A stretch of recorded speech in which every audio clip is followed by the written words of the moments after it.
Zee 24 तास एक पाऊल पुढे।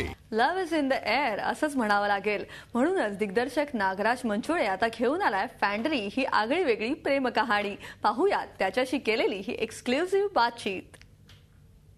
व्हॅलेंटाईन डे आहे आणि व्हॅलेंटाईन डेच्या निमित्तानं एक स्पेशल रिपोर्ट तुमच्यापर्यंत आमची ही टीम पोहोचवणार आहे। ते म्हणजे दिग्दर्शक नागराज मंजुळे एक नवीन चित्रपट घेऊन येतोय ज्याचं नाव आहे फॅन्ड्री। मात्र ही प्रेमकथा आहे असं त्याचं म्हणणं आहे। नागराजकडूनच जाणून घेऊया नेमकी कशी आहे ही प्रेमकथा। नागराज, फॅन्ड्री हे नाव जरी उच्चारलं तरी एक वेगळी कादंबरी किंवा कादंबरीवरून बनवलेला चित्रपट असं काहीतरी वाटतंय आणि तू दावा केलेला आहेस की ही एक प्रेम कहाणी आहे। तर शेवटी एक दिग्दर्शकच चांगलं सांगू शकतोय की कशी प्रेम कहाणी आहे ही प्रेमकथा आहे। आता हे खरं तर सरप्रायझिंग असं वाटेल सगळ्यांना, कारण की पोस्टर्स आत्तापर्यंत जे त्याचे आले त्याच्यातून असं काही त्याच्यात कळत नव्हतं आणि एक अशी काहीतरी वेगळी आत्तापर्यंत सगळ्यांची उत्सुकता आणली गेली होती। पण ही प्रेमकथा आहे हे खरं आहे आणि ते एखाद्या उजाड माळरानावरती एक टवटवीत छोटंसं फूल उमलून यावं तशी ती प्रेमकथा त्याच्यातली आहे। पण ती नुसती प्रेमकथा नाही तर ते निदा फासलेचा एक मला शेर आठवतो की फासले पत्थर को चांद बना देते हैं। तर अशा फासल्यांविषयी, अंतरांविषयी ही ती फिल्म बोलते आणि त्या व्यवस्थेविषयी आणि त्या व्यवस्थेच्या पार्श्वभूमीवरती घडणारी एक प्रेमकथा आणि एक छोटंसं स्वप्न आणि एक काही न्यूनगंड यांचा संघर्षही त्या अनुषंगानं आपल्याला बघायला मिळेल। म्हणजे आता त्याचा रफकट काही ठिकाणी दाखवला गेला तर लोकांना आवडती, म्हणजे श्याम बेनेगलना आवडली, आणखी काही दिग्गजांना ती फिल्म आवडली। तर मला वाटतं की ती एक वेगळी प्रेमकथा आहे। आपण असं नेहमी म्हणत असतो पण नक्कीच ही फिल्म वेगळी असेल।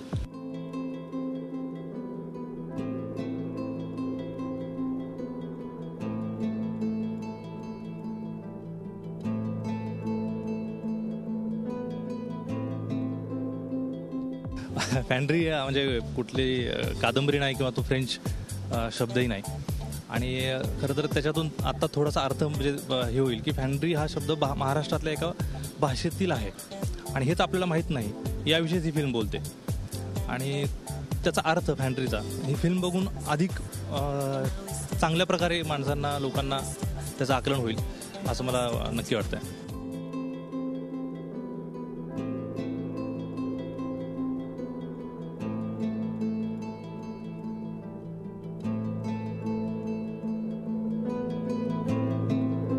बरं, कुठलीही प्रेमकथा म्हटली की त्यामध्ये या प्रेमकथेला होणारा विरोध हा आलाच। मात्र फॅन्ड्रीच्या निमित्तानं एक दिग्दर्शक म्हणून तू नेमकं काय दाखवायचा प्रयत्न केलेला आहे की पुन्हा एकदा तेच की एक हिरो आहे, हिरोईन आहे, त्यांना होणारा विरोध आहे, म्हणजे नेमकं काय? असं काहीच नाही। आता याच्यात हिरो, हिरोईन आणि विलन हे तर म्हणजे तू कुठलीही कथा घेतली तरी कोणीतरी विलन असतं आपल्या दृष्टीतून आणि कधी कधी ते एखादी व्यक्ती असते, परिस्थिती असते आणि खूप काही असू शकतं। आपली व्यवस्था, संस्कृती, हिरो हिरोईन वगैरे ह्याच्यापेक्षा मी म्हणेन की ते एक माणसं आहेत, ते लोक आहेत, त्यांच्या छोट्या इच्छा आकांक्षांसहित ते आहेत आणि कदाचित त्याचे कोण आपला हिरो होईल ते प्रेक्षक कदाचित ठरवतील की याच्यातला कोण हिरो आहे आणि कोण काय आहे, विलन काय वाटते आपल्याला। पण याच्यातली प्रेमकथा नक्की अशी टिपिकल अर्थानं जाणारी नाही की काहीतरी विलन आहे आणि त्याच्यात मध्ये काहीतरी अडथळा येतो वगैरे, असं काही नाही। हे मात्र मी नक्की सांगू शकतो, काय आहे हे बघूनच कळेल नक्की।